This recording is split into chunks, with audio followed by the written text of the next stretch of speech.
connect in Q&A. This is one of my favorite times when I get to connect with you and we have this amazing connection. I get to answer your questions. One thing is for me to sit here and talk to you about all these biomechanical details for an hour. And another is that I get to connect with you in Q&A, right? And another, like what's 100 levels higher than that, or 1,000, maybe 1,000,000 levels higher than that, is our VIP training system.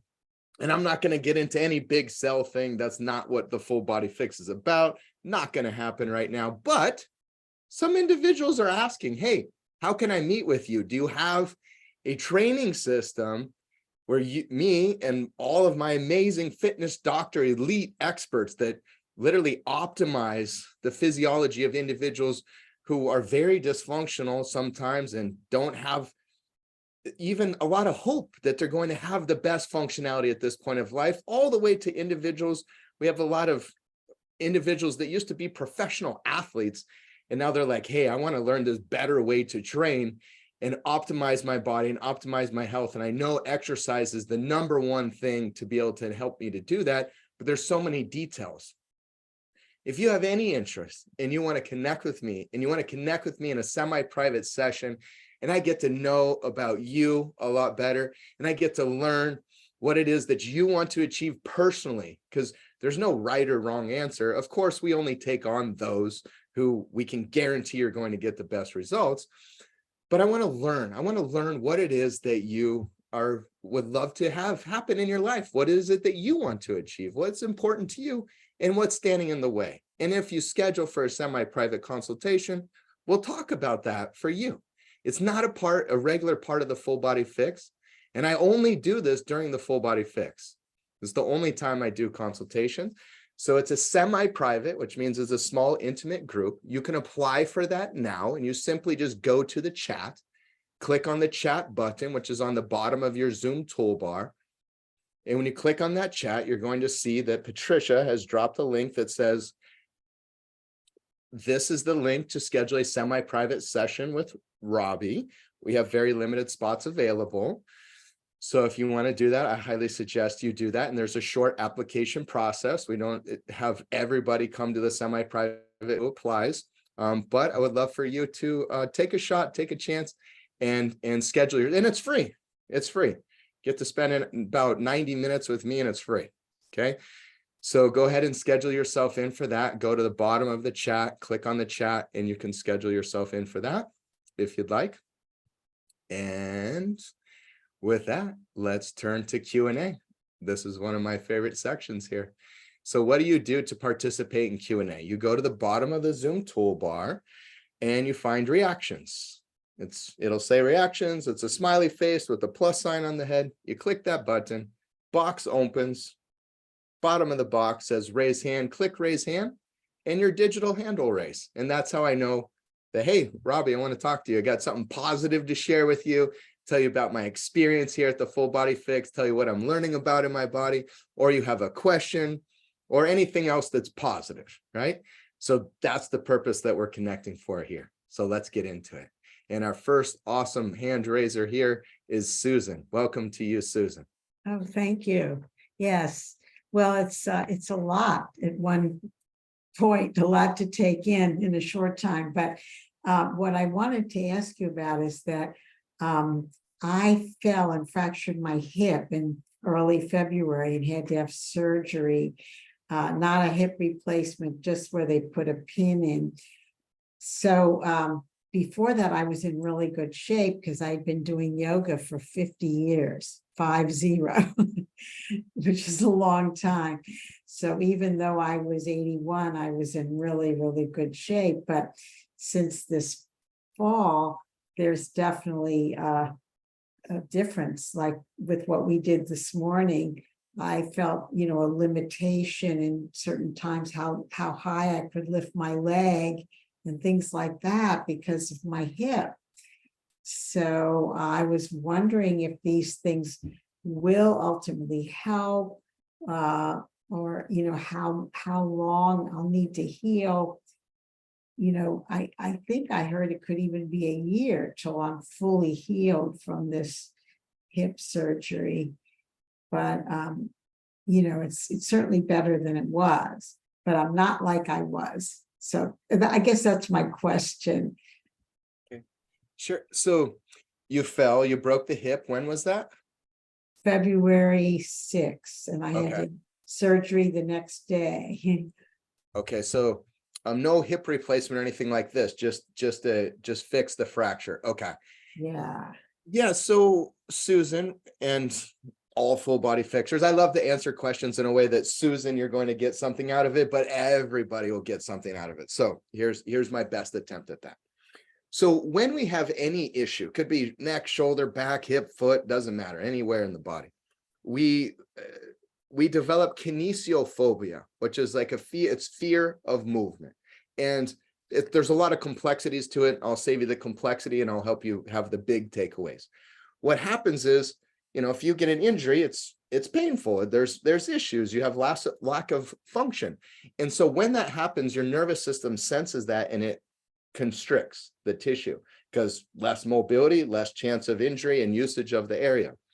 Then what happens is we decrease neurological connection for strength output to the area, again, to protect that area. And in the process, the tissues go getting more restricted, both electrically, neurological system, and also from the actual tissue mechanics start to shorten also. Then we lose strength. And the question really is, well, can I get that back? Can we overcome kinesiophobia? Can I optimize that mobility? Can I optimize that strength? Yes, absolutely. Well, how long? Well, depending on the bone break, it starts at about 6 weeks for more of a smaller type of fracture. Bigger fractures, it can be a sustained period of time, like up to 6 months. So depending on how severe the fracture was, 6 weeks to 6 months, I know it's a big gap, but I also know that you probably know, well, how bad your break was. And then beyond that, we need to optimize those tissue mechanics. And it usually takes about a year. It takes a week to get results. Like it takes a session to get results. So one session, you're going to see some improved functionality, but there needs to be a lot of compounding results, just like an investment, physical investment in this case, to get the very best compounding so we have a big payoff. And that usually, it takes about a year. Now, at a year, you're more functional than before the dysfunction. You're more functional than before the knee, the hip replacement, the surgery, the damage. Like that's typically, depending on the damage, that's typically what we're looking at, right? So, but all along, first week, first month, big results, big improvement, changes, but there's going to compound. I like to think a year, which is like the more extreme, because what I want to do for everyone is go beyond. Like if someone's trying to lose weight and they want to lose 20 pounds, a big secret is you need to set it at 25, 30. Why? Because you're always going to gain some weight back when you go back to more of a maintenance lifestyle. Well, body mechanics works the same way. I want you to get super optimally functional. So even when you start getting back in a regular routine, you're not so extremely focused, we keep those extreme results where I have you past where you were before. So I hope that helps create some clarity. Okay. Well, it's been 6 months already, so I'm hoping in the next 6 months to How long did you do physical therapy for? Well, it was just a few weeks after the hospital that somebody came to me. And then I had their occupational therapist for a couple of weeks. And then he thought I was doing well enough that I didn't really need to have him. Oh, no, first was a physical therapist, then the occupational therapist. And they both thought I was doing well enough. And I had kept up with doing the exercises that I was given. Yeah. That, So it's good. It's great that you did that, but like in my mind, you've done like 5% of what you should do to really restore functionality. Because first of all, unfortunately, to no fault of the therapist, the insurance industry controls what therapists do. So they're basing, are you good enough, based on an insurance model. They're not basing that on a doctorate level of understanding and doing what's best for Susan. They're basing it on understanding what they've been trained by the insurance industry, which unfortunately is the way things work. So my advice would be like, Susan, we need to do like we did today, and we need to go even further. We need to look at all your ranges of motion, your functionality, how stable you are to stand on one leg on that side that you broke. All these things need to come into play, and then we need to optimize all those factors so that you have incredible functionality. Like in that, so I would look at it as like we're in the healing, but now you're ready to really make an action, really to make an improvement. So Oh, and I do go up and down stairs now, and I also drive, and that is my driving leg. So, so I have progressed a lot, good, awesome. But Awesome. I think probably having that private session would be a good start. I think that's an intelligent decision. Yes, I would love to chat with you more about that. Lots of love to you, Susan. Thank you so much for connecting with me. Thank you. And I'm going to see you. You're going to hang out with us, but then I'm also going to see you on Wednesday in pelvis, lower back, and upper back session, which is on Wednesday. Good. Awesome. Thank you. Lots of love to you. Thank you for your question. And then Carolyn, hello and welcome.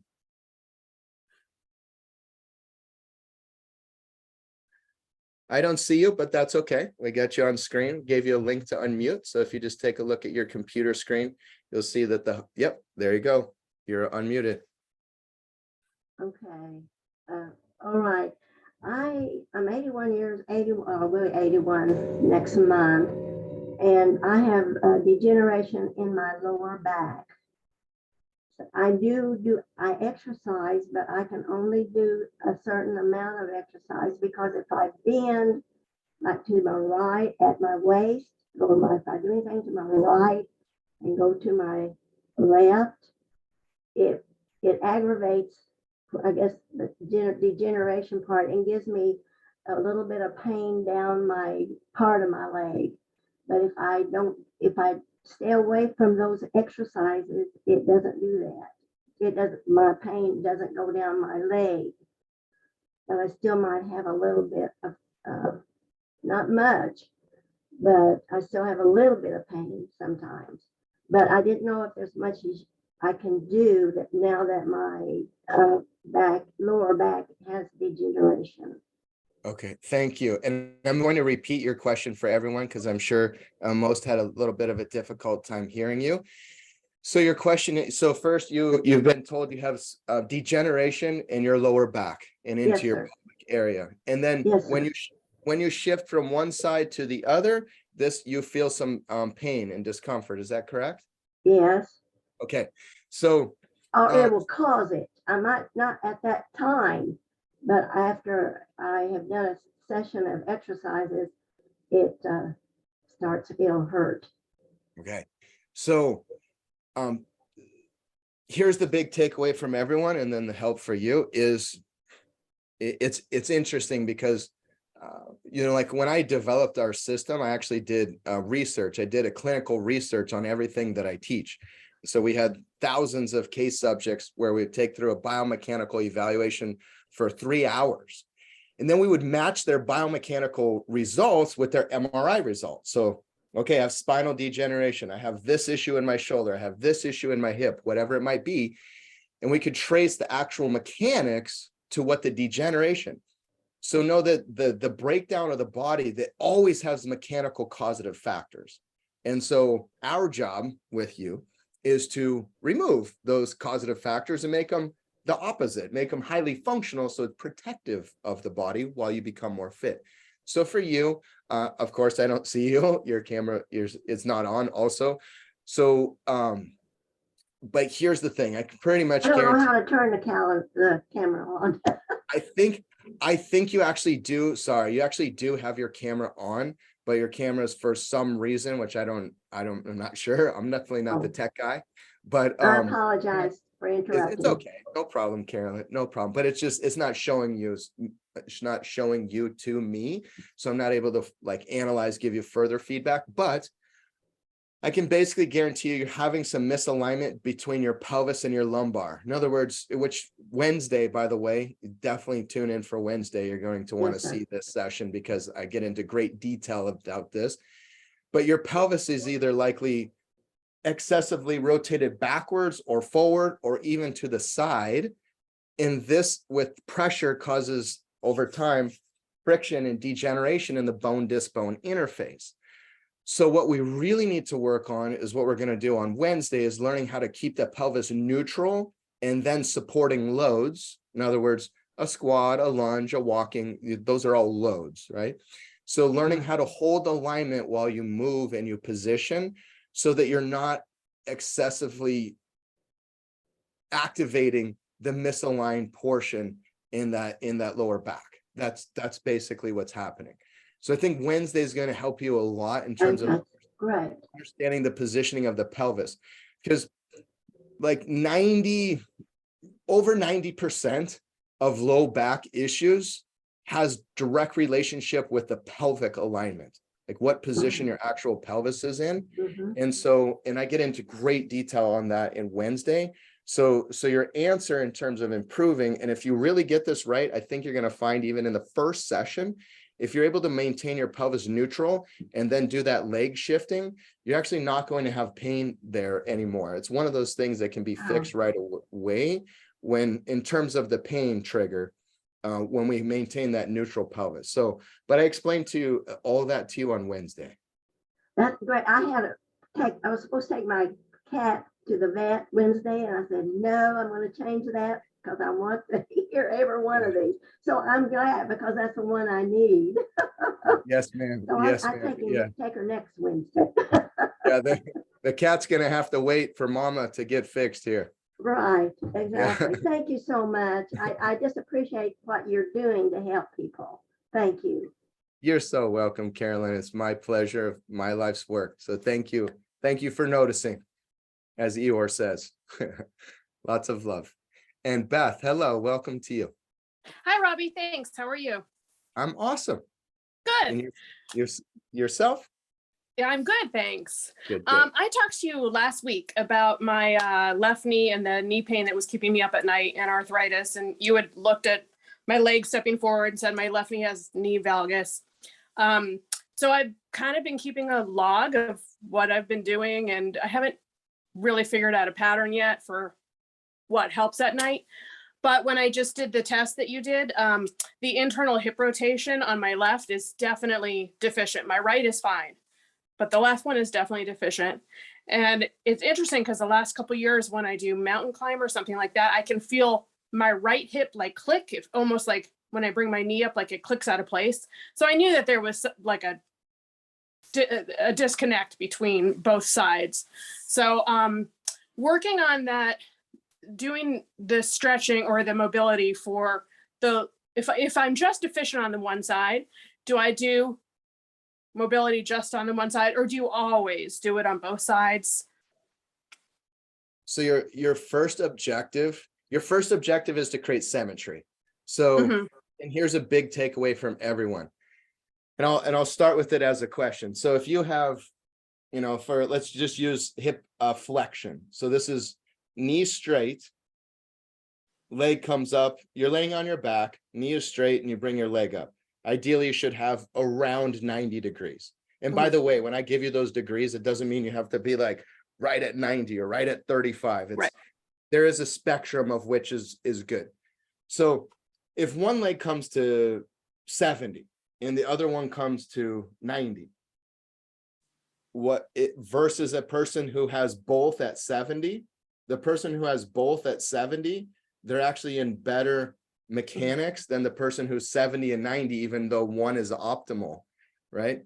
And because it creates a misalignment. So what we see in the research is that about 10 degrees or beyond 10% variation from one side to the other leads to additional arthritis and mechanical breakdowns and those type of things. So it's our first objective is really symmetry. And then our second objective is optimization of both sides. So if you got one that's good and one that's deficient, definitely focus on the deficient one more so. You might kind of do a mental set on the side that's more sufficient, tap in with the feeling of it, and then try to apply that connection on the other side. That's a little trick for you that's really helpful. So go with this, the feel of it. You don't need to really stretch much in the case of a stretch, and then go to the other side and do more of a stretch. So Okay. that's what I would suggest you do. Okay. And when I got x-rays on my knees, I have pretty high riding kneecaps. If I were born with kneecaps really high, can I still get optimal alignment? Or am I always going to be slightly off because my kneecaps aren't right where they should be? Well, a couple of things. First of all, that is somewhat adjustable. So you have elastic tissue attaching to the top of your patella, aka kneecap. So if you must let's see, I'll use this a tape measure here. So if this is your kneecap, right? Here's your knee, here's your thigh, here's your hip. If you push your thumb on the tissues here, both thumbs, and you kind of massage the area, and you gently push the kneecap down, and then you massage all around. First of all, you're going to find some areas that are more sensitive and more taut than others. And if you focus on those areas over time, you will start to get some additional mobility of those tissues into that kneecap. And that will start to help align. So I would strongly suggest you do that. And I would strongly suggest you do that before exercise sessions, which will help you quite a bit. Yeah. Okay. And when you are working on alignment, because I definitely need to, when I was doing the squats and lunges, concentrating on having my knee go between the second and third toe felt awkward for me. So I know I need to spend some time just doing that. In terms of like time frame for like, if you are working on alignment, do you do body weight squats for a couple weeks before you add on any weight, or how long do you work on alignment before you start on performance? Good question. So first, let me give you the simple answer first. You work on alignment till the point that you have it near a perfect, and I'm a little cautious for some individuals who are very OCD using the word perfect. I do use the word perfect, but let's use perfect as a spectrum, okay? Not like some very specific point. When you start to really have optimal alignment and you're there, that's a good cue, and you don't have excessive soreness from the level or fatigue amount that you're doing in training, then you could go up. So it's you have to check the box first of I have great alignment. Okay, check the box. Now you can go up. What's the next? And it's not always more load. So one of the big things that goes wrong in the fitness industry also is more load is always the answer.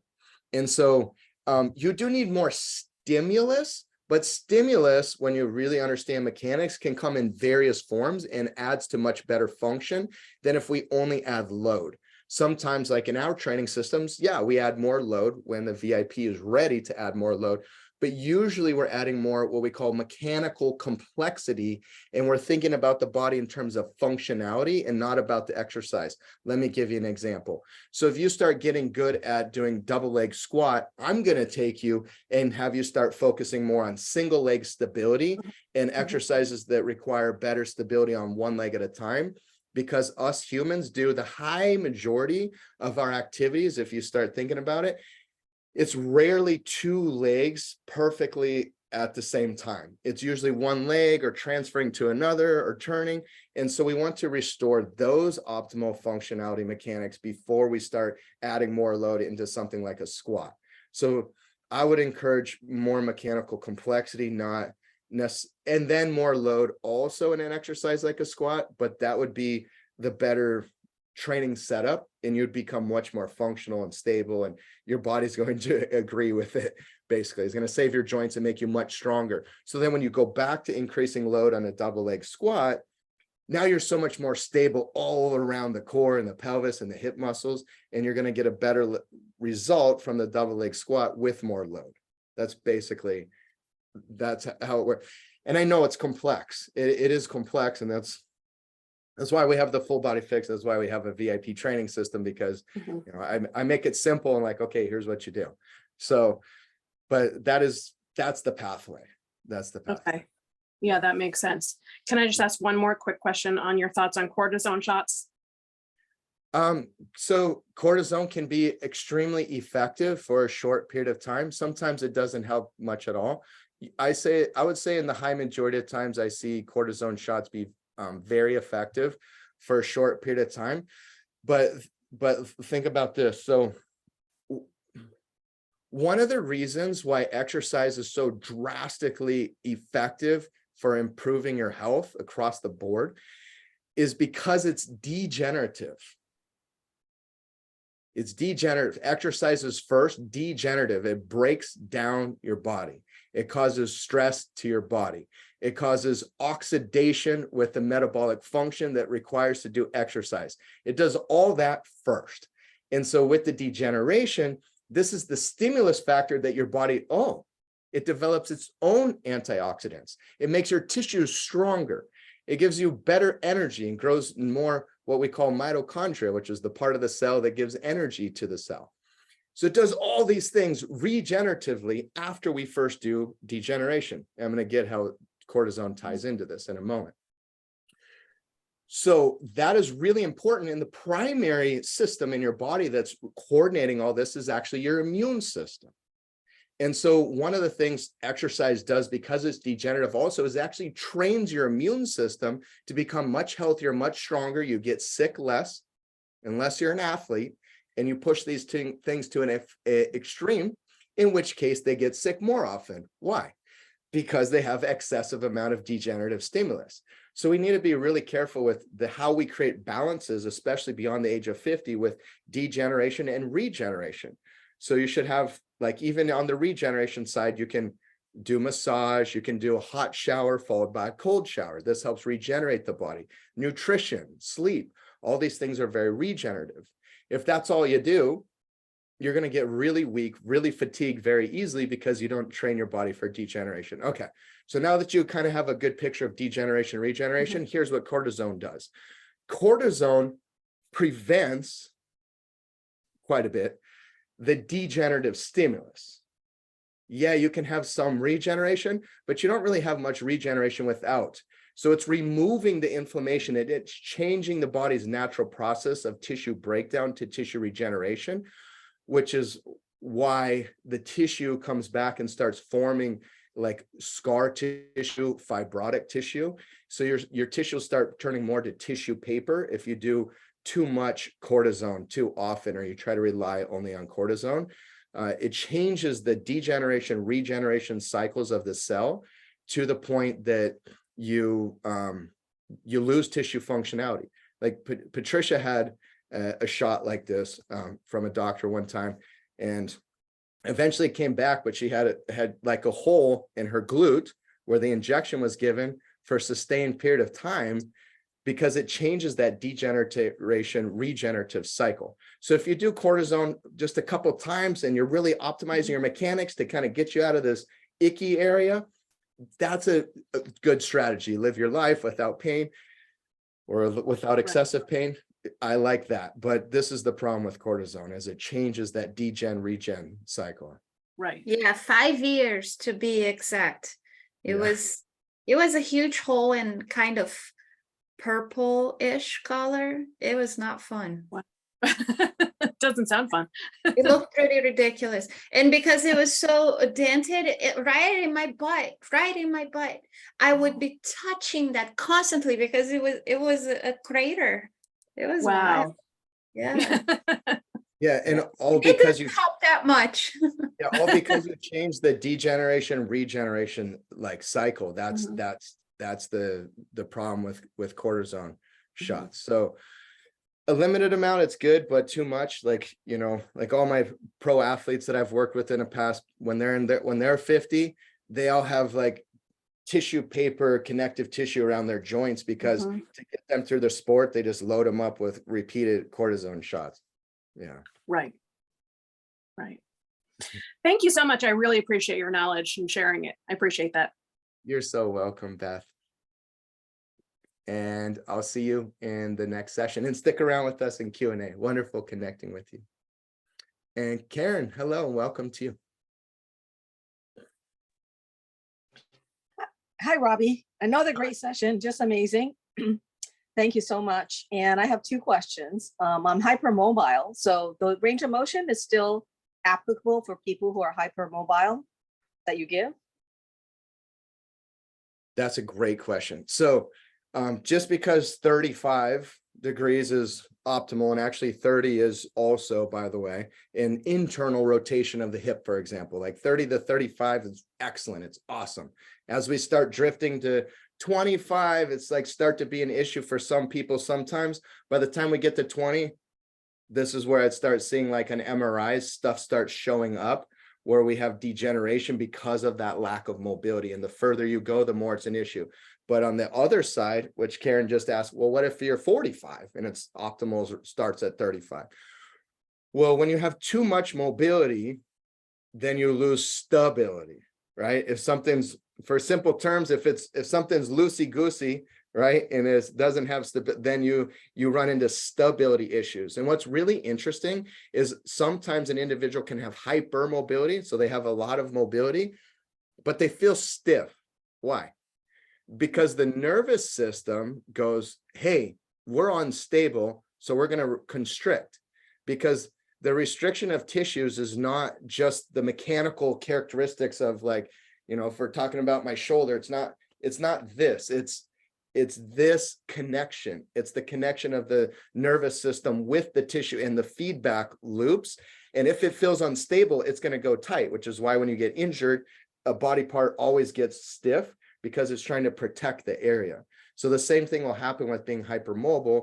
And then, of course, it's like Beth, you know, we talked about her knee alignment, for example. I'm not saying this is Beth's situation, but for some women especially, if their hips and knee and they have kind of some joint laxity and excess mobility, they'll be able to go into misaligned positions easier because they don't have as much stability. So hypermobility does present problems also.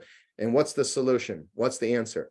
Strength train in perfect alignment so that you train your neurological system on how to hold good stability and positioning. And if you do that enough, it will become involuntary. You don't even have to think about it because all your neurological connections are trained for optimal alignment, which is really what we're doing here. We're developing the skill of being optimally mechanically functioning humans, right? Okay. So that might have answered my second question. So I have SI joint laxity. So a lot of the exercise that we did with the hips, I've been told I can't do because it's going to stretch that SI joint laxity. And so can I do them, but just like, can I modify them somehow so that I don't go to the extreme? Or is that just not recommended? What is your thought on that? If you truly have the hypermobile ranges of motion, like, you know, it's 35 and you're at 45, then I would do only something called functional range of motion mobility exercise. And what this is it's exercise with motion. So there's ways to do internal hip rotation mobility with motion. So what you would do is you go to end range of motion and you'd come out and end of, okay, let me give you an example. Like, let's use bicep. So if the bicep was like hypermobile, like someone had a hyperextending elbow, right? So you're going to go to end range of motion and come like this, like 3 or 4 times under good control, and then do 1 rep full range of motion. What are we doing? We use a light weight. So we're strength training the tissue to be stronger at the end range, and we're spending more time at the end range to strengthen the stability at the end range. So instead of just holding a stretch, which is good for getting that tissue to be more elongated, we're connecting the neurological system under light load to strength train the end of the range of motion so that we make that portion more stable. And what your body will do is it'll grow more what's called sarcomeres, which is the way that tissues work. So it has basically your tissues, they do what's called cross bridging. So you have one type of protein here, another here, and they literally link up and crawl across each other. And you have like all these like worm looking, for lack of a better term, protein structures throughout all your tissues. That's what makes your muscle work. And when you do that, you start adding more of these at that end range of motion position to make them, your tissues, stronger at that position. That's physiologically actually what happens. So when you talk about end range, you're not talking about hyperextended, you're talking no. about the normal, Yeah, right? yeah. Yes, yes. So I don't go to my full extension. I go to what I would be less than my, so that is what you're, okay. Yes, ma'am. Yes, ma'am. So I can try all of those that we did on the floor, like just through moving instead of like you did with the bicep, that demonstration. So Yeah. I don't do them holding. Yeah, like you could, like if you set up a resistance where you're like pulling in and out of internal rotation, which we do this for our VIPs. Of course, you know, I give an introductory to like kind of what we do in VIP training system, but in our VIP training set, you'll have like, you know, big list of like all your functional range of motion exercises to target all of the areas where you need to specifically optimize those mechanics, for example. So yeah. Okay. Thank you very much, Robbie. That was excellent. Thank you. You're so welcome, Karen. And by the way, with that comment, if anyone, or those of you, I should say, those of you who would like to schedule a semi-private session with me and learn about some of those details, like, wow, you mean you tie all that stuff together to match each individual's VIP's body? Yes, that's right. That's why we call them VIPs, because they're very important people who we help become very impressive physically. So Patricia has dropped a link for you in the chat, and you can go to the chat, click on the chat, and schedule yourself in to apply. There's a short application, very short application process to schedule for that semi-private session, and you can find that in the chat now. Go ahead and go to the chat to schedule yourself and apply to schedule yourself for those sessions. And Sue, hello and welcome to you. Unmute. There we go. How are you, Robbie? I'm awesome. How are you, Sue? I'm doing pretty good. So I have I'm bone on both knees on the lateral sides.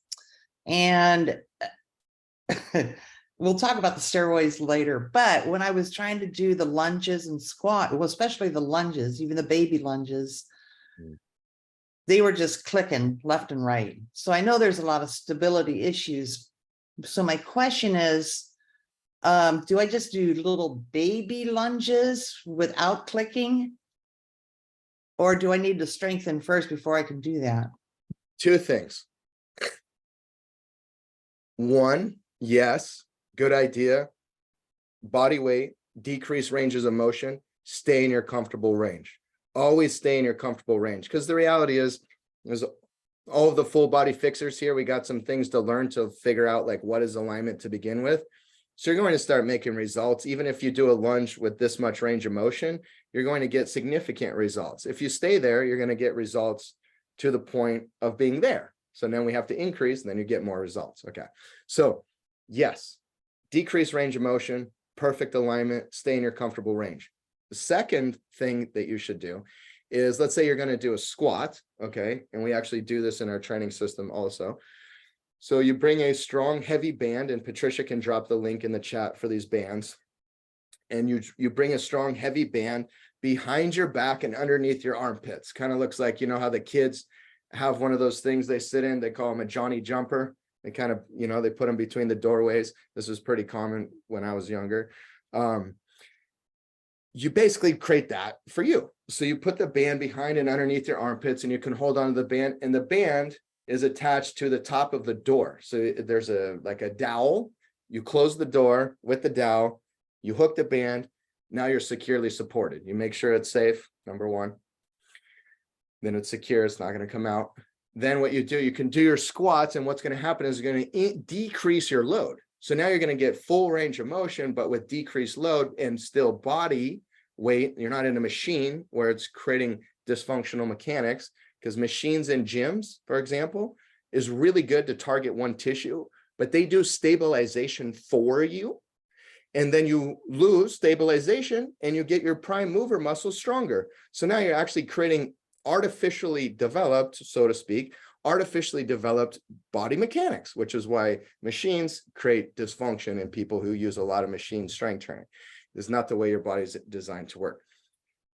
Put the band behind the back, decrease load, decreases load onto your joints, Now you can get full range of motion much more comfortably because your body weight, if you use a strong band, is going to be somewhere between 20 to 50% less than if you weren't using that. So therefore, full range and limited range set up like this. Yeah. And then one more icing on the cake there. There is a way that we can make very light strength training, as I gave in the second option, create results like heavy strength training, where you gain significant strength, significant muscle, while training very light and protecting your joints. And that's called BFR training. Most people do BFR training wrong. I won't get into a big discussion about it here, but basically you're partially decreasing the blood flow to the working limbs. And what happens is it tricks your body and makes it thinking it's working much harder than it is, because that decrease of oxygen to the limb is the same thing that happens with heavy strength training. And done properly, it's very healthy, and you get more bone, more muscle, more strength. It regenerates the joints, all with very light loads. And we teach this in our VIP training system, in our advanced. Eventually, all VIPs will get to the advanced structure. So in our advanced training system, we utilize that. So those are all things that you do in a progressional ramp to get past dysfunction and be optimally functional. Okay, and just one note on the steroids, when she was talking about, injections, I'm guilty because I play a lot of golf and I want to still be able to walk. And so I was recently diagnosed with a steroid overdose, because I had 2 injections, one in the knee and one in the shoulder. And boy, that sent me down a tunnel. And so now I'm no more. I'm done. So it's going to take a while for me to get out of all of this funk that I'm in.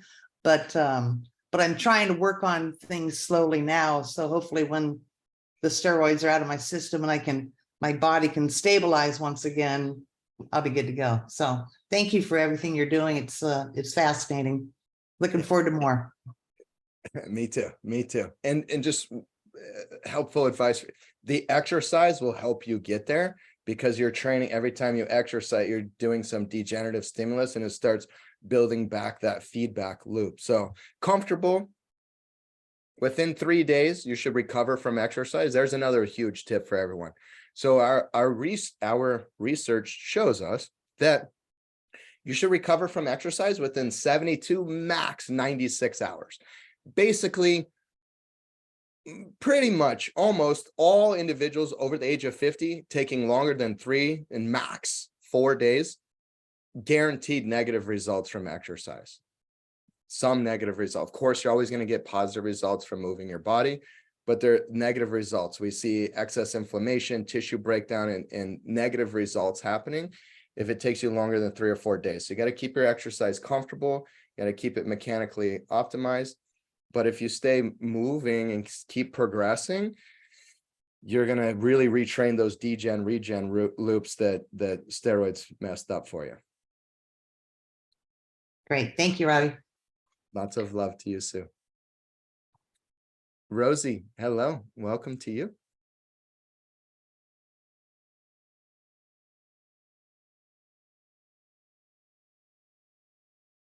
Hi.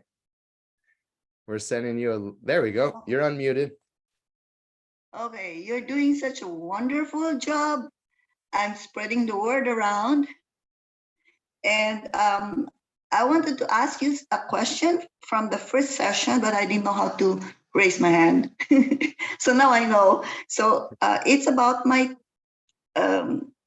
toe, big toe. I do yoga, I do workouts and free on my bare feet, oftentimes with socks. And I used to have a fasciitis, plantar fasciitis, like maybe 5 years ago. So I use my insoles only when I'm doing long walks and hikes, but I'm not dependent on it. It hasn't recurred, but I have calluses on my big toes, and I do chiropractic. I go to the chiropractor once a month too. but I have these calluses on my big toes, and I'm suspecting it has something to do with some kind of misalignment, or Well, the way I walk, or what. it could be one of two things or both. First, it could be your shoes and the width of the shoe and how much it's rubbing on the big toe. Okay, so that's one item. And the other item, and it could be one or both. And the other thing is foot pronation, which is basically the foot rolling in when you walk. It's so if this is the outside of the leg, this is the inside of the Okay. leg, like this is the right foot, you're rolling in excessively, and so you're getting that excessive friction. And that would be a very common etiology. In other words, like the pathways of this happening combined with plantar fasciitis. So that you have plantar fasciitis and you have this big toe issue is giving me very strong clues that yes, your foot is losing the arch and rolling in most simple terms. That's what's happening. That's what we call pronation. So it's pronating when you walk, when you step, when you hike, when you do whatever, loading the foot. So yeah, I would work the foot strengthening like we did in session 1, be more aware. When you do your exercises, trying to hold that half dome in the foot when you squat, when you lunge, when you do other exercises as well. Yeah. Okay, thank you. You're welcome. You're welcome. And yeah, totally correctable. It is totally, it's something that's totally correctable. Kate, hello and welcome to you.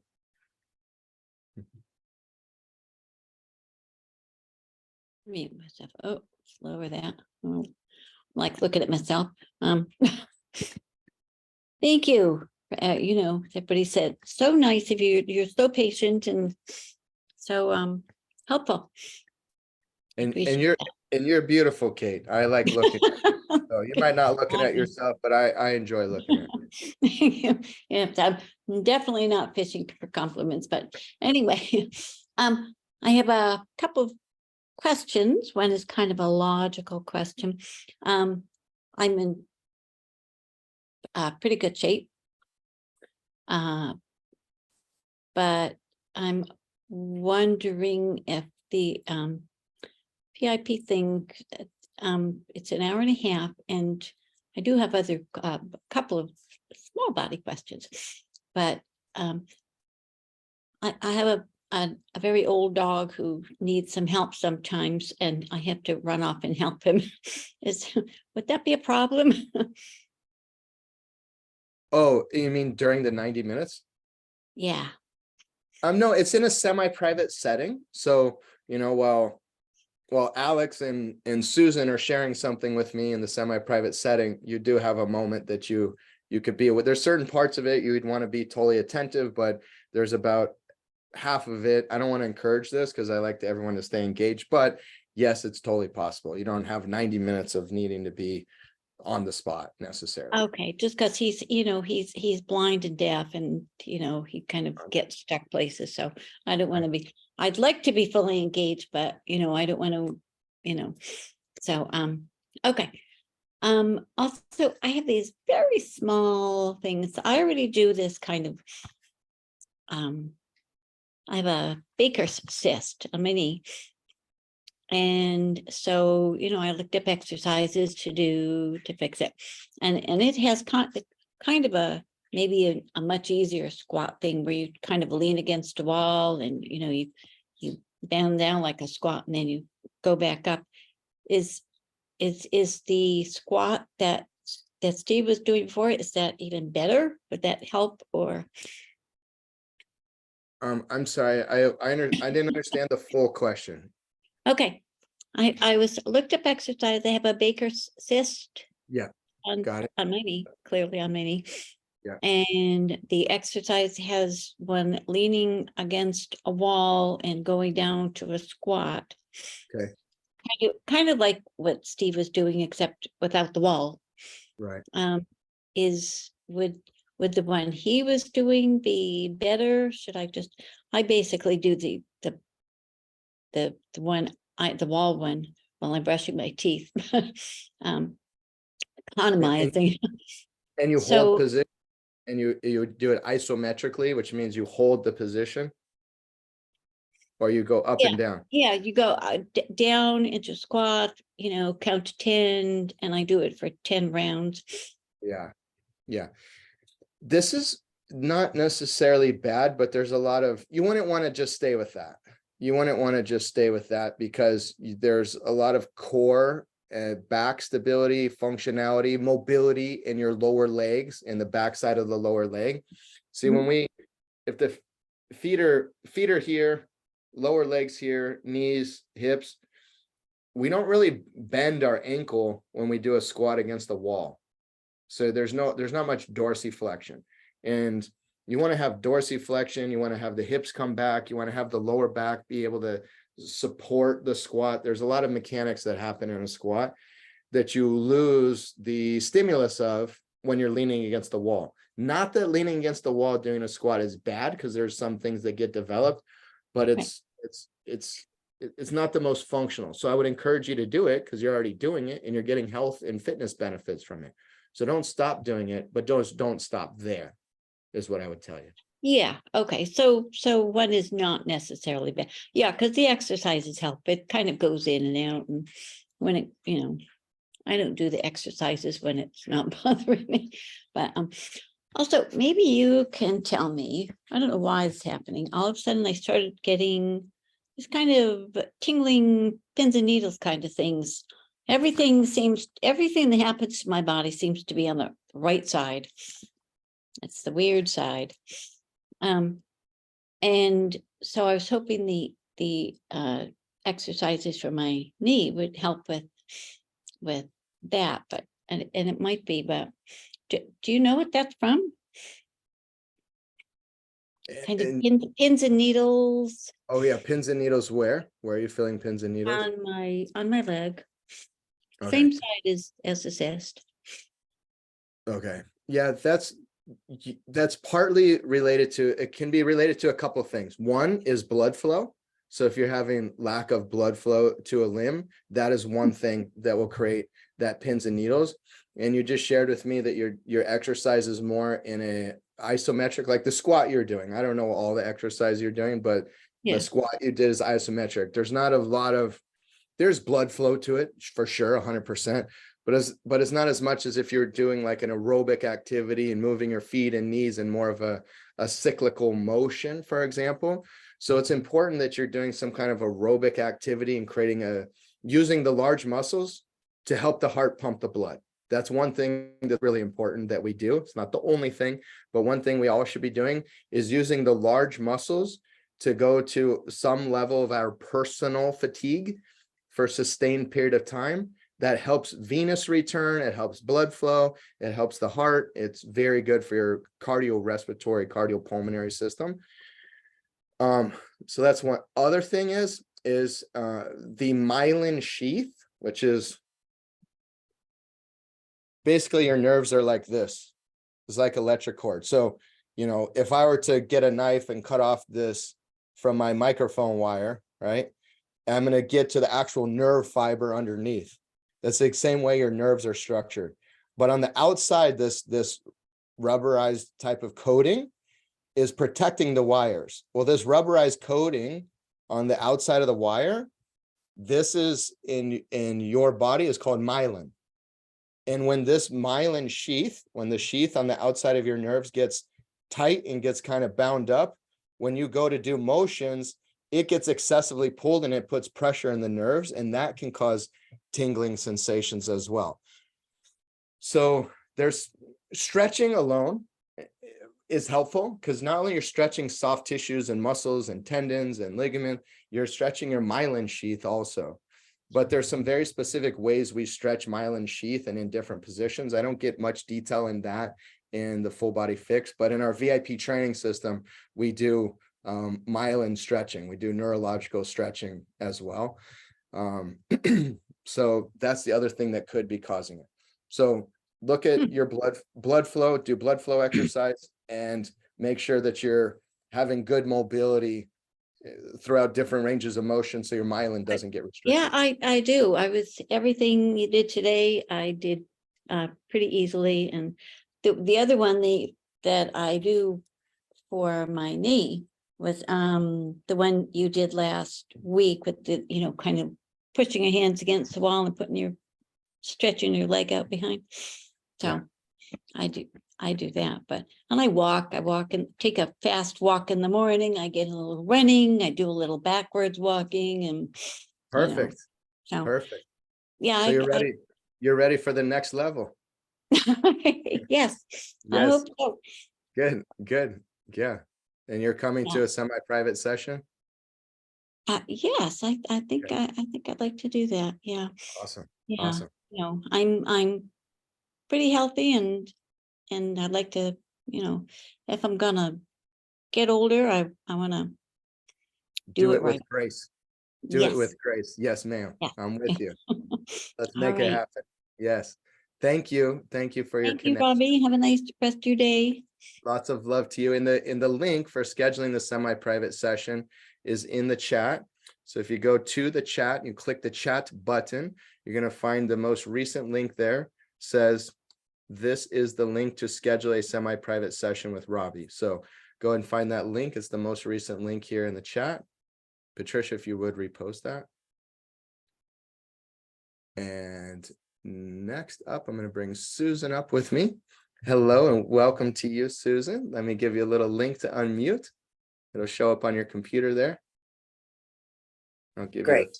the thumbs up. Yep. Hi, first, thank you. I'm joining everybody in thanking you for this free program. It's been great and really helpful. And it's shown me a lot of not injuries, but challenges that I'm having. I have a torn meniscus and I had it repaired. I'm going to guess maybe 15, 17 years ago, never had a problem with it. After the surgery, I had a couple of falls in the last year. I'm 69, by the way, and I've lost a lot of weight. So I'm at my perfect body weight. I exercise, I walk every single day. And the meniscus pain went away. I did see an orthopedic surgeon. I'm in Ontario, Canada, and I was told by this orthopedic surgeon that they're no longer doing meniscus tear surgeries. I guess it's too much money or they were getting too many. And would I consider an injection? So I tend to fall onto the natural side of medicine. And I'm very careful about what I eat and all that kind of stuff. So I did not want what I considered to be an unnecessary pharmaceutical going into my body. So I made that choice not to. The pain went away as soon as the weight dropped and I was exercising. So now, and also in November, I had, they found by accident, a growth on my pancreas. So I had emergency surgery in November to remove a third of my pancreas and my spleen. So consequently from that, I'm now diabetic. And I'm not on any medication. I'm managing it through lifestyle and I watch a lot of series and I'm really plugged into a lot of health networks and doctors and so forth. So I'm trying to do this on my own. I started your program and I do have orthotics because I had a problem with, I remember in your foot section, there was a lady that asked a question about split toes and that's exactly me. And I am, unfortunately, I did wear high heels for most of my life, so I'm paying for it now. And my question now to bring it back to today is I've noticed like going downstairs, I noticed that my feet were turned in. Also I broke my left ankle in another fall. I think it was last summer. And the orthopedic surgeon said to me, it's going to take you, once you're finish with the boot cast and we're going to send you to physical therapy. And I said, well, what is the time frame for recuperating? And he said, oh, it's about anywhere from 4 to 6 months. And I said, mm-mm.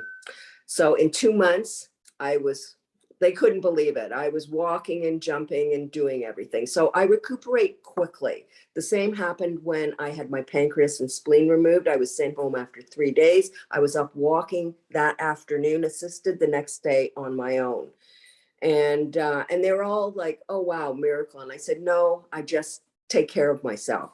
Anyway, my question is, my feet have gone in. So I have been consciously trying to get my feet stable. So like I actually have to think about this when I'm walking or going downstairs and so forth. So is that correct? Am I sort of like forcing that to be stable, for the foot to be flat? Is that correct? And the second thing I wanted to mention was today, because today was knees and hips. I found that my right knee, which is where the torn meniscus, it happened in the same knee, the torn repaired and then re-injured. It was a little bit sore, not painful that it would stop me from doing anything, but I just want to make sure that I'm not doing anything that's going to re-injure myself. And some of the exercises that you went through, for me, I do things slowly. So it was a little quick and I was also writing. And I realized I don't have to do that because you've got the notes after, but there was like, I could feel a little bit of strain. Like I was able to do everything. I was able to grab like when you extended the leg back and said, touch the top of the toe, I was able to do that both legs. My right side tends to be a little stiffer than my left side. So you mentioned a lot of things, which sort of, I said, oh, that's me. So I guess my question, so because I know there's other people behind me, is with the meniscus. Like I don't want to re-injure, and am I doing the right thing? By the way, I didn't take any pain for that. I don't even take pain medication other than when I was in the hospital. So that's my So for your feet, you're right in thinking. I would call it alignment. Not, I mean, stable. Yeah, you do want stable feet. So I would, a couple of things. First, make sure that your feet are in the right alignment. You don't really want to force any body position. Anything that we're doing to correct and retrain the body should be with ease. And if it's not with ease, take what you can get and then slowly add towards ease. Where we go wrong is, oh, that's a line, so I'm going to rush there. If you're far from that position, we should never rush anywhere. So always keep it comfortable. So feet should be straight in 2 parallel lines when you walk. And in between that second and third toe, you should have the patella and then the hip. If you're doing that, yes, it's absolutely correct. And yeah, part of the reason why you said you had the lateral meniscal tear, was it on the outside or inside? Yeah. Okay. Yeah. Oh my gosh. I think, yeah, I don't remember honestly. And this one, it was in a little bit of a different position. Like, I noticed that when I was walking, when I did have the pain, I noticed this time it was more in the front of the knee, the front sort of a little bit to the outside part. And the last time I do recall it was more closer to the back, I think, of the knee. Like, and I could feel it when I was going down the stairs as opposed to up. And but this one seems to, I mean, for the most part, it really doesn't bother me. Good. Except So, yeah. that's good. So yeah, feet parallel, that's good. And I can see when your feet do this, basically you're getting pressure on the outside lateral portion of your knee. So I see the exact mechanical pattern of which created a tear in your meniscus to begin with. Menisci on one side. And so, yeah, that's feet straight. Yes. And also I want to comment on how much the weight loss helped you. On the full body fix, I'll never point out any individual. I'll talk about body mechanics, but I feel there's a lot of shame for a lot of individuals going into exercise and weight loss and like going to the gym, and it's so uncomfortable. So I very much, and especially in our VIP training system, I have fitness levels of those in a walker all the way to those who are retired pro athletes, you know, Yeah. and everything in between. So I'm very supportive. Love, care, and connection is our whole theme and energy at the Fitness Doctor. So but I do want to comment, since you gave me the opportunity, how important it is when you're having mechanical issues, especially in the feet, knees, hips, back, to that weight loss is going to make a dramatic difference, and it's really important. But you know, how do you get there? So most individuals who have mechanical issues or don't want to have, and they're also overweight, you need to exercise, you need to become more fit, but then it hurts and there's issues. So really mechanics are still where we want to start with. But Yeah. if we have weight loss in the process, that's going to dramatically improve the mechanical effect of which we're optimized, because there's less load and stress on the body that doesn't need to be there. So kudos to you for taking that step. That's Thanks. awesome. And Yeah, thanks. Can I ask you one more thing? Like something just sure. popped into my mind as well. I used to hate walking. And I'm sure now that I, have lost this weight, and I've been at, where I am now for a couple of years. So I've been able to maintain. But previously my feet would get, the bottom of my feet would burn. And it was just uncomfortable. I couldn't walk, and people would say, come on, push yourself, and so forth. And I'm a twin who happens, and physiologically we're like opposites. So we're fraternal. She's tall and has always been skinny, athletic, and all of that. And she'd say, well, you're not pushing yourself. And I said, it hurt. And I just wanted to comment on, I don't know why the bottoms of my feet were burning, but, since having lost the weight, and I was an emotional eater. I mean, I always had issues with my weight, and I just changed my lifestyle. I didn't go on a diet per se. And so many things have disappeared. And I said, like I mentioned, I'm 69. I want to be a vibrant senior. I want to be walking, and, I want to have all my cognitive ability and all of that stuff. And so I figured that I made this a choice, because I think there's so much that lifestyle can impact our health if we choose that. And so I'm not saying it was an easy thing to do, because it wasn't. I had to, every time I ate or I didn't feel like exercising, I would just play that tape in my head and just say, okay, I would sort of bribe myself and say, okay, just do 5 minutes. And then at 5 minutes you can stop. And then once I got into it, those endorphins start to release, and I felt better. So kudos to you to offering this kind of a program, and to educating people and giving them the opportunity really to get healthy. So thank you. You're very welcome, Susan. Yeah, and you'd be a perfect individual to schedule a semi-private session with me as well. You like to optimize, so fitness is the next place to really optimize. You did the weight thing, and that's amazing. And now it's time to truly optimize your mechanics and take it next level there. So I would encourage you to come see me for that. Okay. Thank you. Lots of love to you, Susan. Thanks. You're welcome. And Jade, hello and welcome.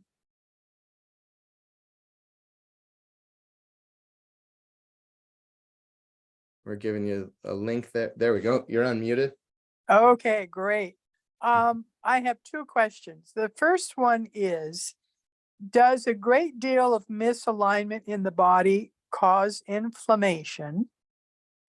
And my second question is, it is almost at this point impossible for me to get down and get up from the floor. So the exercises that are done on the floor, I am not able to do. Is continuing with doing the other exercises, the lunges, the squats, etc., will that enable me over time to be able to get down and up from the floor? So two questions. First, let me address the alignment. Can a misalignment cause inflammation? Yes, absolutely, because it creates friction, excessive friction, wear and tear and stress in your body, and that creates a foreign cellular structure, and the immune system sees the foreign cellular structure, and that's what inflammation is, the immune system attacking foreign structures. So if you hit your hand on a table and it bruises, what you're seeing is the tissue and the cells got irregular, and the immune system's going to work. And inflammation isn't necessarily always a bad thing. It's in excess inflammation is bad. So, you know, when you're having pain, really like a lot of consistent pain, that is excessive. So with that being said, yes, it can cause it. And the other thing is, you know, it's important to have all of your kind of lifestyles optimized, because if you have systemic inflammation, for example, because of lack of fitness, typically, then their body's going to find those misalignments and create pains easier. So, you know, this then opens the door of some individuals have a significant amount of misalignment, joint degeneration, and all kinds of stuff going on, and they don't feel much at all. They're like, they're feeling wise, they don't really have pain and issues. They have some serious mechanical issues, and they're losing functionality, and eventually they're the individual, they don't have any issue, and all of a sudden you need a hip replacement, or you need this replaced or that replaced. And those are individuals, they don't have much pain. Then there's individuals who they don't have much misalignments, but they get a significant amount of pain with just a small degree of misalignment issues. So we have individuals on both sides of the ball. So that's what I would say about alignment as it relates to inflammation. In terms of getting down onto the floor, it's yes. I like the way you're thinking, which is, okay, how do I improve my ability to get down and off of the floor? Some individuals approach us and like, oh, I have difficulty getting on and off the floor, so I just need to exercise not getting on and off the floor. And that's definitely not the right way to think. It's like, how can we help you get down and up off of the floor? And that's your question. So that's awesome. Yeah. Yes, squats and lunges and all these things will help, and more mobility will help. But, you know, it's all of it. It's core functionality. It's being able to have the mobility to transition to the half kneeling position, which is kind of like a lunge, but all the way down on the ground. So when you get up, the first thing you want to do is get yourself to that position, and then use a stable base in which to push up or pull up from that half kneeling position. And we teach our VIPs this. It is actually something that's pretty common for our VIPs to have a deficiency in getting down and up from the floor. Yes, the exercises will help, but there's other things you'll need to do too. And simply doing an exercise routine that you have to go down to the floor, and you're practicing the proper mechanics to do so and to get up, that in itself is going to significantly improve your capability to do so. So I would encourage you not to stay away from exercise that requires you to get down and up, but to face it and learn, okay, how do I optimize mechanics to keep myself safe while doing so? And basically the same thing I'm teaching you with the lunge and such is mechanics, and there's some more steps. We teach those steps in our VIP training system. So you'd want to, one thing is doing a sit-up, turning to the side, dragging the leg through and getting to a half kneeling position, and then using support to stand up. And basically going down, you're going to do the same thing in reverse. Okay, well, thank you very much. I really appreciate all you're doing. You're very welcome. And lots of love to you. Good questions, Jade. And yeah, I would love to see you come see me for a semi-private session. The link is in the chat, and I would love to help you make getting up, down to and up from the floor super easy for you, which absolutely guarantee you can and will happen if you approach it correctly. And Kathy, hello and welcome to you. Mute. Am I there? Here I am. You are. Hello. Hi. Yeah, so the question I had was, I've had problems with my knee for years. And about 20 years ago, it was diagnosed that it was a torn lateral meniscus. So they went in and they cut away the broken piece, but then there was very little left. And so you can see over the end, I've always had kind of pain there, a lot of thunking, a lot of instability. So I'm just wondering, you can even see that the leg is sort of almost deformed now because you've got the kind of femur going this way and then the bottom of the leg kind of going out a little bit more at an angle because it's compressing on that outside. So is there any way or any kind of exercise you can do to help with that misalignment? Can you show me? Is that possible? Well, I don't know. Yeah, if you're to, yeah, bring the camera on a little more. Yeah. I don't know if you can see. Yeah, that's You helpful. can see that this, let's see, this leg, it kind of goes this way and then it kind of goes out a little bit more than the other one. Let's see if I go here, if I go here, Mhm. you can see that any better. Yeah, no, I can see. Yeah. And then it's also a lot smaller, because just over the years, Yeah. the left leg has been compensating. So you can see it kind of angles out of it. Yeah. Well, it's interesting the assessment that you made. And I think most people, I think most people would make a similar assessment as you on their own body, but your leg is not going out. Your leg's Yeah. going, no, your leg's going in. So if I put you back in that position, I wish I could actually show with my cursor what I'm saying, but what's happening is this: your leg is coming down and in, and then it's just realigning back to the straight position. So it's not that it's going out, it is going out, but it's because it's coming from an inward angle, Oh, right? because you're saying the femur's kind of coming in? Is that what you're Yeah. saying? Yeah, you got this happening. It's Yeah, this, yeah. this is going in, so we think like, yeah, okay, I see, yes, it is going out, kind of. But like, you know, that would, for me, that would be going out if your knee was like, Oh, okay. like, right, like bow-legged Yeah. would be like going out. You're actually going in at the knee Yes. Yeah. because you're coming from the hip and you're coming to here. Now, part of that could be bone, the way that the knee is aligning, but part of it is definitely the hip control as well. So the exercise I showed today, the stride knee adduction, and becoming very familiar with like, what is the pelvic alignment to then second and third toe to patella tendon to hip. This is crucial for you.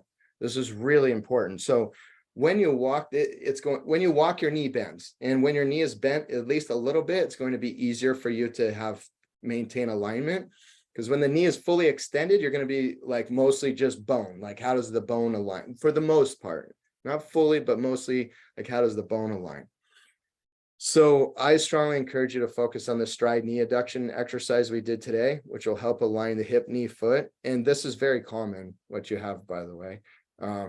That's going to drastically decrease the shear stress at the knee, at the foot. The foot also can have more rolling in, going flat foot, going into what we call pronation because of that position, and can add stress to the hip and low back as well. So it's simply becoming aware of hip, knee, and foot alignment and gaining a better, clear understanding of first pelvic alignment, having that centered and square and neutral, as you're going to learn on Wednesday, and then having the hip, the knee, and the foot come off straight from there. Like walking, hiking, stair climbing, all these things are really important to have that proper alignment. Okay, and I have arthritis in both my knees. Is that anything that you can reverse, or is it only something that you can make sure it doesn't get worse? In terms of the functionality and the feel, then the high percentage of the time, it's absolutely something you can reverse. In terms of the feel and the functionality, not necessarily are going to grow back a tremendous amount of cartilage. That usually doesn't happen to any significant degree, but you can fix the causation. So it kind of becomes, the analogy I like to use is like the tire on the car, right? So if you have a misalignment in your car and the inside tread of the tire, in this case cartilage, that's the analogy, right? The inside tread of the tire is wearing out faster. Well, is it because of the tire? No. So like, even if an individual gets like surgery or something for the issue, you're just replacing the tire. The car's still misaligned. So it really has to do with once you start to realign, now you stop putting excess pressure and wear and tear. So the inflammatory signaling decreases, and then you start to feel better and you have better functionality. Now you're wearing more evenly, and everything improves, your mobility, your strength, your stability, your bone density gain because you can do strength training easier, your energy because you move more efficiently. Like everything improves by having that better alignment. All right. Yeah. Yeah. Well, thanks very much for all your help. You're so welcome, Kathy. Thank you for your questions. And Alex, hello, welcome to you again, sir. There we go. Hi, Robbie. Hi. Yeah, good to see you again. So I've got a couple of see you. logistical questions. And first, I wanted to acknowledge you.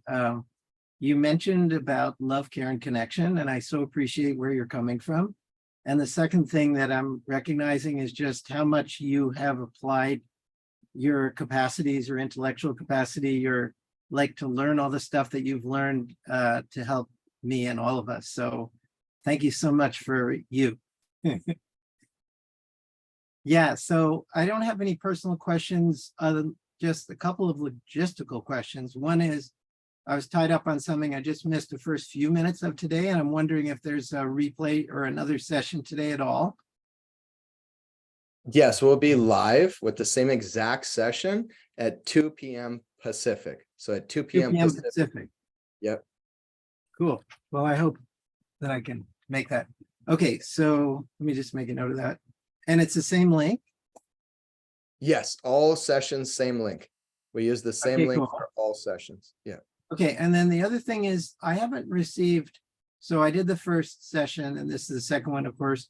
I didn't get any post-session exercise checklist or any kind of information after the first session. So I'm hoping I can get that and get the other ones as well as we go through the sessions.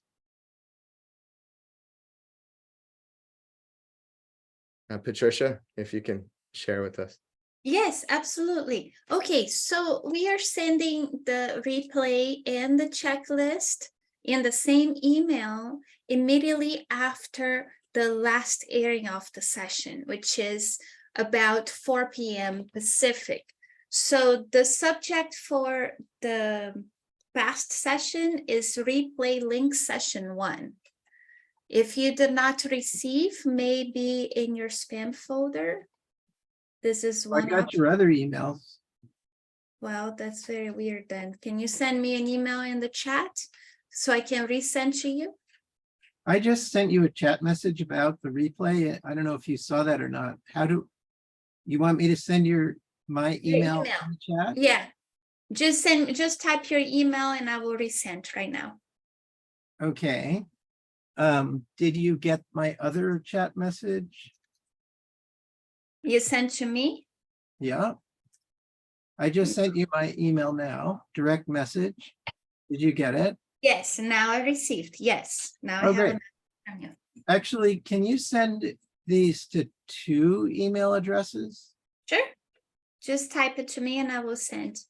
Thanks so much. You're welcome, Alex. And thanks, Robbie. You're very welcome, Alex. Absolutely. Thank you. I appreciate you and your connection very much. And next up, Eddie. Hello, Eddie. Welcome to you. Hello. Hi. Cut chin, and unfortunately, the 9th rib is cracked. So it's kind of a tough moment to do some of the nasty fall Friday, going to my aqua gym lesson. Oh, And anyway. Sorry to hear that. Again, like so many other people before, thank you, bless you, and also your wife for the fantastic work that you are doing. It is so helpful, especially for those of us that are seniors. I'm 72, and it makes such a difference in the healing process if you really understand the biomechanics. You have to have the understanding to fully heal and realign, it's like everybody said, there's the mind-body connection. And if you're just focusing, I've had a posture therapist and things I had written in the chat recently. I was hit by a van in 1997 and the outside of my knee was smashed and I had 5 pelvic fractures. And they, at the time I was 46 and they said I would have to have a knee replacement. When they told me that, I said, no, that's not going to happen. And in fact, it didn't happen. And from that moment on, I did everything I could to help that knee heal. And here I am at 72, can put all my weight on the one knee. And, but I've done aqua gym, Tai Chi, Qi Kung, no, and your connection, again, hip and knee really came home to me, because having had the pelvic fractures and the smashed outer tibia, you need really strong hips to get that knee working well. And that was something that I learned a little bit at a time. But it's so important to understand the mindset that we need. And thank you, because that is a missing link in many of the more traditional standard approaches to things. And just thank you from the bottom of my heart for the excellent work that you're doing. And I'm really looking forward to the session tomorrow also, because having had 5 pelvic fractures, and unfortunately,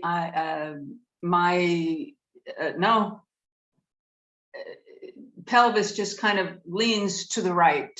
And they were all nasty fractures, because I was a pedestrian and hit full on by a van. The first impact was my pelvic area. If it had been my head, I wouldn't be here anymore. The second was the head, and the third threw me to the ground for the knee. So it was a nasty accident, but with time and patience and a lot of, I think, doing aqua gym for so many years has been a great help to me, because doing things in the water is so important. But my question for today, for us that are seniors, not in this moment where I've just had my accident, but how important in your 70s and 80s, how much rest should you have between workouts? Because I think as we get older, maybe we need a little longer, and there seems to be a lot of discussion on what would be a sweet spot. And you mentioned earlier in one of the other questions that if you had pain for 3 or 4 days, you were overdoing it, and that was not good. That has not been the case, but sometimes I wonder, am I giving myself enough rest time? Because you explained the first, you have the breakdown, and then you need the rest, the restorative period, before you go back to do that. And it's a constant breakdown and rebuild and breakdown and rebuild. But if you don't give yourself enough time, then you're not doing the full process. And is there like a sliding scale the older we get in terms of rest time? Yes. It's interesting. Like the biggest thing, so I'll give you specifics, but for everyone to know, like, well, how much exercise and how intense and how much rest period between sessions. The first thing that's going to keep everyone safe, and I'll get even more specific as I go along in my explanation, but the first thing is to keep yourself comfortable. So when you start new exercise, what everyone wants to do is build Rome in a day or in a week or maybe even in a month. And so the biggest thing we do with VIPs, well, one of the biggest thing we do with VIPs emotionally, and some of them we have to do more than others, is protect them from themselves. Because a lot of people, they want to go like too strong, too intense with exercise, and it's not needed up front. and if you follow approach of comfort, what you're going to find is you start learning, you start optimizing your mechanics, you start getting a little stronger, and then you still stay comfortable, but you go improving, and you don't jump to where it's like extreme intensity. So like for our VIPs, for example, and this is the answer, is each individual should have their own intensity of exercise. So like the whole like heart rate, there's a lot of gyms now, like Orange Theory, for example, you wear an F45, you wear a heart rate monitor, and depending on your age, you're going to push yourself to the red zone for high intensity zones, and then and then yellow zone. And this makes no sense to me, because how do you know, like, or oh, women shouldn't train as intense as men because of menopause and changes in hormones. And it's like, yeah, there's some true, but there's women that are going to be way more fit than men at 60 years old, for just a number, for example, and could push themselves more and do more volume of exercise. So that doesn't work for sure, because they were an athlete when they were younger, they were very physically active, and they've trained their body to be more fit. So we look at how fit you were in your youth, and think about that for a second. You're looking at it like you're an organism coming into an environment, all right? And you start to do that, you start to change your perspective. So an organism comes into an environment with X type of genetics and does what activity? So two things. One is, if this organism is genetically built to be very adaptive to exercise and physical activity, chances are, even in the technology age, they're going to be much more physically active. So the first thing you need to look at is, how fit were you in your youth, like from like very extreme young age, like 2, 3, up to about 20. Okay. And then the other thing is, if you were very physically active, you train your organism to adapt to the environment. And that's the most developmental period, up to about the age of early 20s. You trained your organism for what you should do. So we look at that, we analyze that in deep detail. It's one of the first things we do with our VIPs, to then tell them how intense they should train in different exercise. And then really important also, what have you done over the last 18 months? So we actually analyze what exercise you've done, and that's actually the number one fact. Those are the best factors to look at how intense. And without getting into extreme detail, we customize per VIP what is your, what we call optimal personal dosage of intensity, right? Or optimal physiological dosage. So, and I'll tell you, this is pretty much nobody should be greater than 85%. So you never need to go beyond 85% effort, which you just ask yourself, like, how intense does this feel to me? And it's your estimate. And honestly, that's the most important thing. It's not about heart rate or other things. There are things that happen, but it's your perception of your intensity. So that's how you figure out intensity, never past 85%. And the majority of individuals, the top mark is like 75% effort for brief periods of time. Okay. Our research shows us that if you take longer than 72 to 96 hours, you're always going to have some types of negative results from that exercise bout. So that's one thing that'll help you gauge. And with that being said, that's how long you should rest. The bigger question is, how long between training this body area should I rest before training that body area again? And it's 72 to 96 hours. That's like a sweet spot. 72 to 96 hours. So 3 to 4 days. And then what everyone does basically wrong too is they do linear training. So they do the same type of training, the same type of physiological stress, and then they have the option of only adding more load or more fatigue or more endurance to the exercise. So what we do is we use an approach that's what multi-million-dollar athletes use for getting the very best result, and that's periodized training. So it's not linear. What it looks like is it has peaks where you start to overload the body again, and then you have dips where you recover, and you have peaks and you have dips. So our entire training system builds you up, optimizes your mechanics, figures out mobility, analyzes you, fixes all these things, and then you go getting fitter and better performance. And then we have active active back off period. So you don't just not exercise, but you back off for a period, your body super regenerates, so it fully regenerates. And we do more like mobility sessions, and then we go back up to start getting more fitness results. And that's how you should do your exercise. So the biggest thing that changes with aging is that your body's not going to handle the negative results as much. So like when you're 25 years old and you're exercising, you're more likely than at 65 to be able to have a little bit too much intensity and come back positively from it. When you're 65, 75, 85, most individuals, at least compared to when they're 25, they're not going to come back from the negative result as easily. So you have to be careful to not build up those negative results, because if I can keep you safe in making some results, and I compound, I'm going to get you super fit, and I'm going to make you very, very functional. So our secret sauce is not overtraining you, but having the right dosage in the right volume, having back off periods.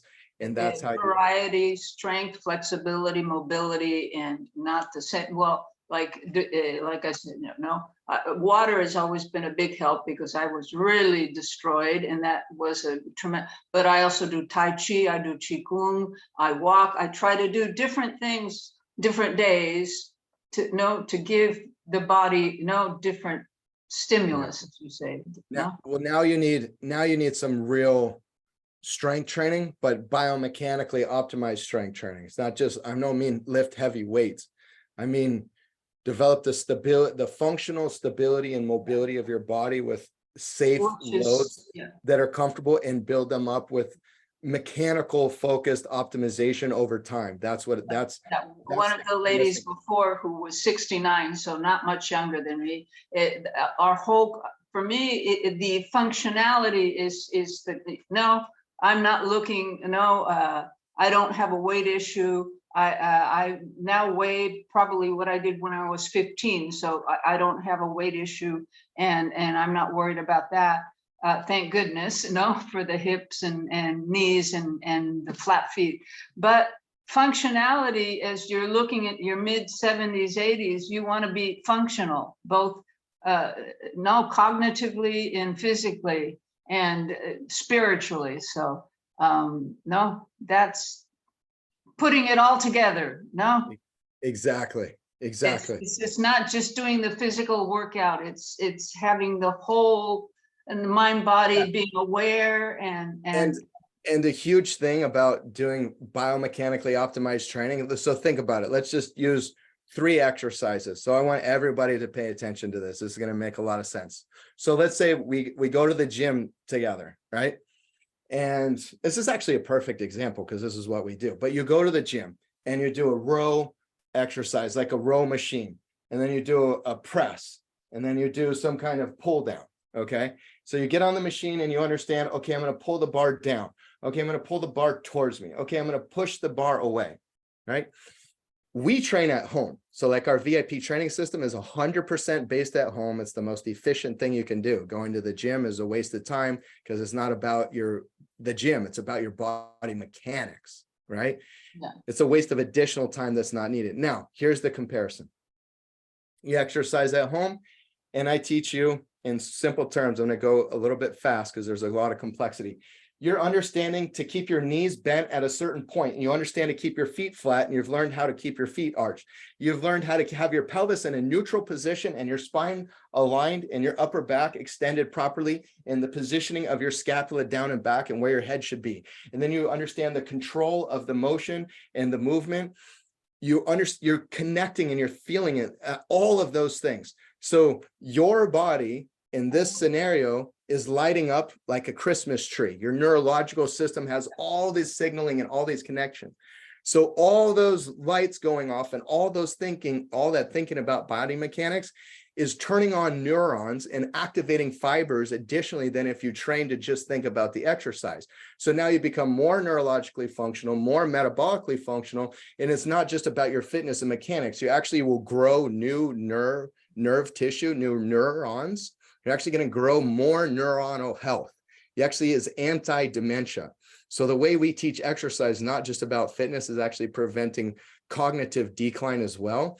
Yeah. And every other, I won't even go the details, but the details on the other two exercises, you're going to be thinking about your core and your abdomen and the functionality and your scapula and all this positioning.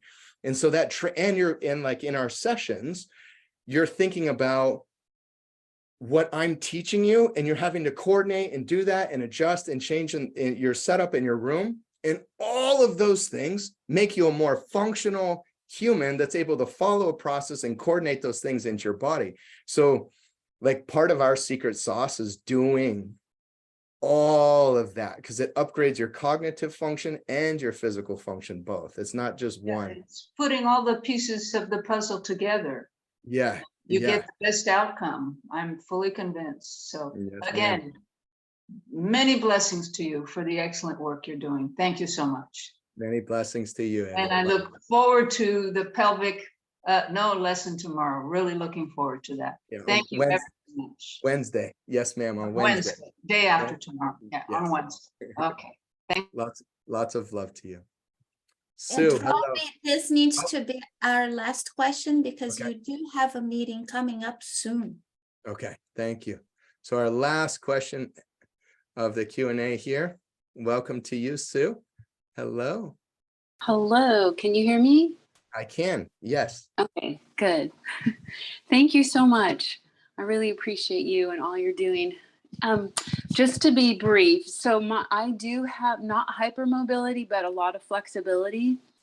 My hips, I'm noticing on the gluteus medius, when you did the gluteus medius, and okay, so I have hip pain, and sometimes it wakes me up at night. It's muscle for sure.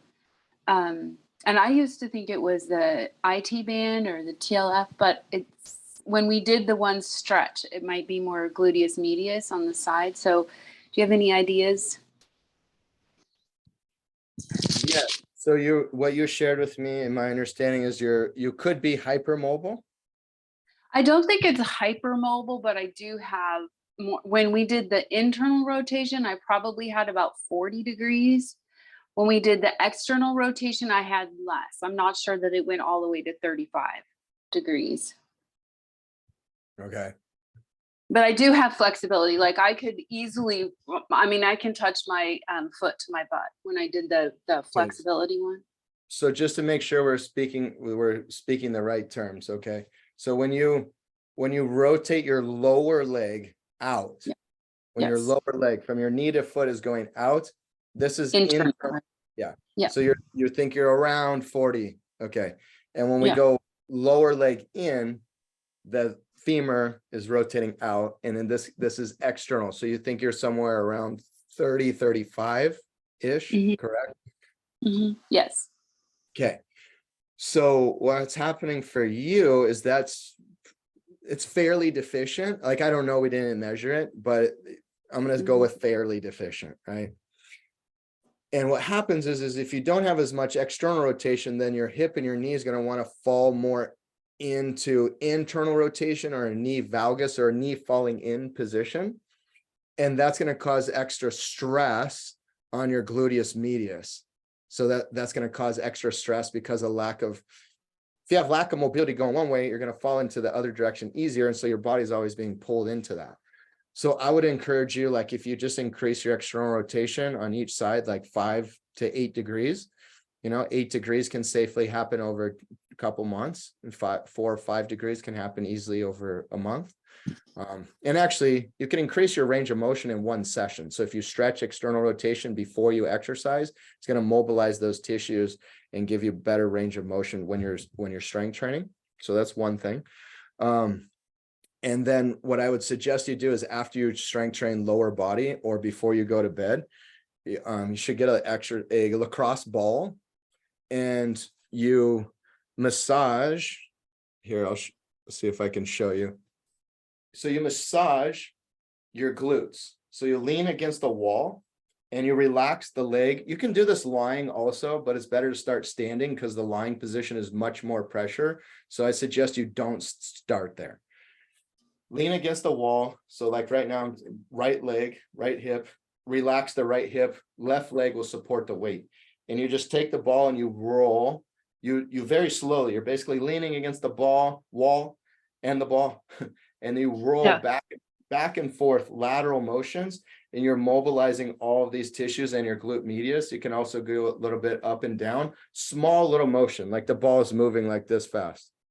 Like you can barely see it moving, right? And then you shift spots. You can spend like 5 minutes just doing this area. And the areas where you're the tautest, so the tightest, the most stiff, the more pain sensation, focus on those areas. You're going to notice a drastic difference in your glute stiffness and tightness. And if you're getting issues with sleeping, and likely that's going to stop. So I recommend you do both things. That's going to help you a lot. Okay. And the stretching which stretches do we do for that? For the external rotation. Yes. So butterfly stretch is good. Like just bring your feet together and let them come out. That's a good one. Another good one is you sit with the knee bent. So the knee's like this. Imagine one leg's out straight and your other leg is like this.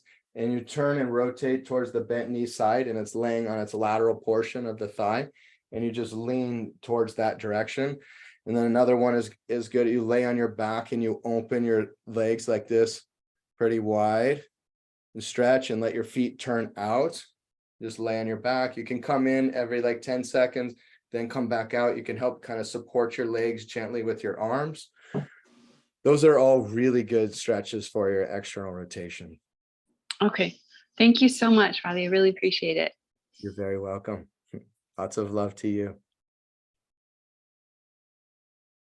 And Patricia, that's a wrap. That is a wrap. And we still have one more session today, the same session starting at 2 p.m. Pacific, 5 p.m. Eastern time. Same Zoom link, you're welcome to join us. And if you're not going to join us today because you already did, we will see each other. Those that are scheduled for It's All About You meeting, we'll see each other in a bit. And those that are not, we will see each other back on Wednesday. And today, later in the day, you will receive the replay for this session and also the exercise checklist. The exercise checklist is the same page for every session. You're going to have a little button on the top of the page that if you click, you're going to see session 1, session 2, and so on and so forth. Bye, full body fixers. We will see each other really, really soon. Lots of love to each of you. 2 p.m. session, again, same session today, Wednesday, Friday, and Saturday. Make sure you don't miss each session. We'll see you soon. Lots of love. Lots of love. Bye.